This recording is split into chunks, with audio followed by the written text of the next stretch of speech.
Bonjour à tous et bienvenue sur la chaîne Foot Savoir. Cette vidéo est sponsorisée par Audible, numéro 1 des applications de livres audio et de création audio. Si cela vous intéresse, restez jusqu'à la fin de la vidéo pour en savoir plus. Vous connaissez sûrement déjà le principe de la minute de silence, 60 secondes sans un bruit pour permettre à une foule de commémorer et de se recueillir au même moment. Tout comme le deuil national, elle s'est démocratisée et peut être décrétée par le chef de l'État pour l'ensemble du pays. Mais pourquoi utilise-t-on ce procédé? C'est simplement une sorte de prière laïque. Avant que l'État français ne devienne laïque par la loi de 1905, il était plutôt de tradition de faire une prière ou un chant religieux pour souligner l'hommage qui était rendu. Quand l'État s'est séparé de la religion, il a alors fallu trouver un autre moyen de commémorer tous les morts pour la France, d'hier comme ceux d'aujourd'hui, civils et militaires, indique une loi de 2012. Or, une foule qui se tait et qui cesse le brouhaha, cela provoque un silence lourd. Des milliers de bouches qui se ferment conjointement, en effet, cela impose le respect. Cette minute permet ainsi de respecter les morts tout en préservant la laïcité de l'État, soit le principe de séparation de la société civile et de la société religieuse.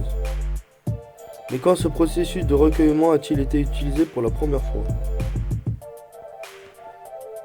Remontant en 1912 au Portugal, le 10 février, meurt José Maria da Silva Paraonhos Jr., ministre brésilien des Affaires étrangères. À l'époque, il est l'un des premiers hommes politiques à reconnaître la République du Portugal, après le renversement de la monarchie par la Révolution de 1910.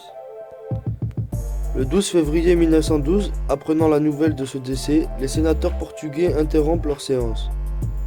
Mais encore sous le choc, le lendemain, ils décident de se taire, 10 minutes de silence et d'immobilisme dans l'hémicycle et en hommage à José Maria. Ainsi est née la tradition. Avec le temps, ces 10 minutes passeront à 7, 5, 2 minutes et à 1 en France. Il faudra toutefois attendre 1922 pour que la minute de silence s'impose véritablement dans l'Hexagone. Cette nouvelle tradition prendra toute sa place après la guerre de 14-18 en hommage aux morts par le pays de la Première Guerre mondiale. Depuis l'armistice de 1918, il était plutôt habituel de sonner les cloches et de tirer des coups de canon. Mais l'année suivante, les Anglais décident plutôt de favoriser le silence au lieu du bruit.